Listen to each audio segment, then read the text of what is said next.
Okay, let's face it, we live so much of our lives online. But that whole digital world, it's under constant threat. So what's the plan to actually protect it? Well, the US government has a brand new 3-year strategy. And right here, we're going to decode exactly what it means for you and me. And look, if you think that sounds a little dramatic, it's not. This quote comes straight from the source, the Cybersecurity and Infrastructure Security Agency, or CISA. It gets right to the point. The bad guys are relentless, they're smart, and way too often, they're winning. So that's the million-dollar question, isn't it? What are we actually doing to fight back? Well, the answer lies with CISA. They're basically America's cyber defense agency, and they've just laid out a really detailed blueprint for how they plan to turn the tables on these attackers. All right, before we can really get into the solution, we've got to wrap our heads around the sheer scale of the problem they're facing. I mean, really think about it for a second. Our power grids, our hospitals, our entire financial system, it's all connected. And that creates what the plan calls an environment of insecurity. It basically means a single weak link can cause this massive domino effect. And you better believe the adversaries know this. And they're hitting those weak spots hard. You know, CISA has this great phrase for a huge vulnerability in our country: target rich, resource poor. What does that mean? Well, think about places like your local school district, or a community hospital, or even the offices that run our elections. These are all prime targets for hackers, right? But they just don't have the big budgets or the army of IT experts to build a digital fortress.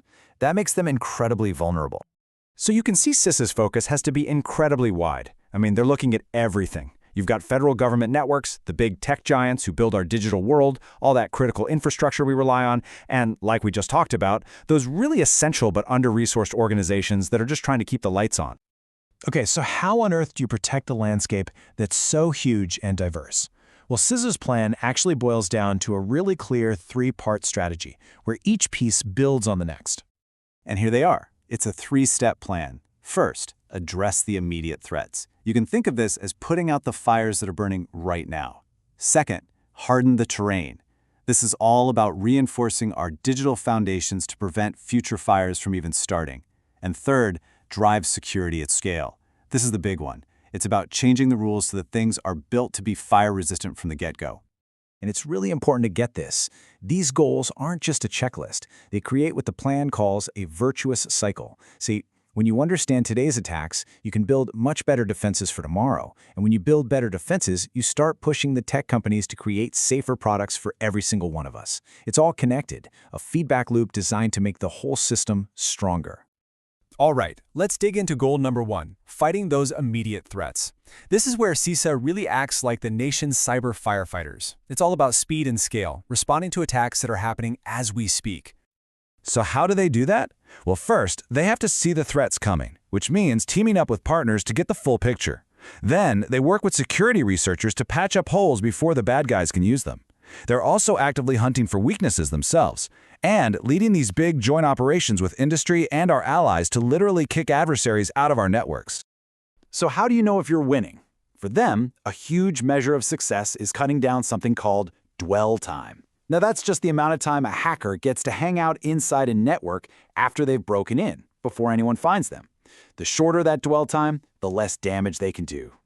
It's that simple. Okay, on to goal number 2, building stronger defenses.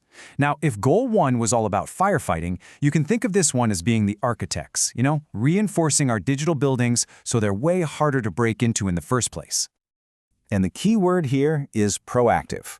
This isn't about sitting around and waiting for an attack, nope. This is about actively helping organizations, everyone from huge federal agencies to your local small business, figure out the best bang-for-your-buck security investments to reduce their risk before anything bad happens.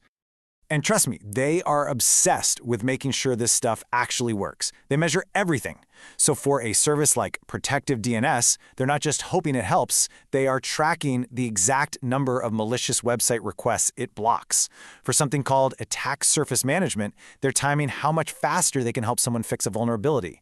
It is all about data. It's about getting tangible, measurable results. And that brings us to the final, and honestly, probably the most ambitious goal of the whole plan. Goal number 3, securing the future. Here, CISA isn't just an architect anymore. Now they're acting more like a city planner, trying to fundamentally change the building codes for our entire digital world. And this right here is the heart of the whole strategy, shifting the burden. For way too long, security has basically been our problem, right? You buy a gadget, and suddenly it's up to you to figure out how to lock it down.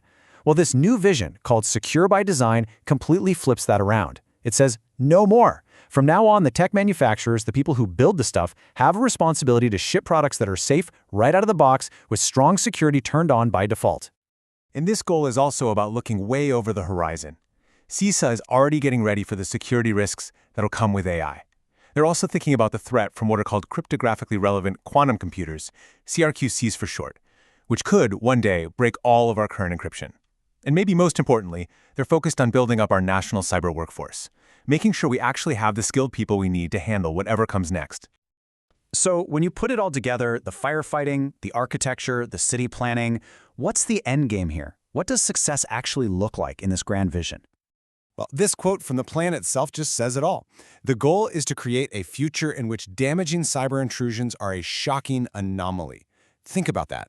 Not a daily headline, not just another Tuesday, but a genuinely shocking event. It's a huge aspirational vision for a much safer digital world for every single one of us.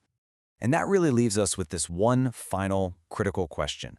The plan is there. The goals are incredibly ambitious, but making it happen all hinges on one thing: fundamentally changing how our technology is made and secured. It's a race against time to rewire our digital world for safety. And the big question is, will we do it before our luck runs out?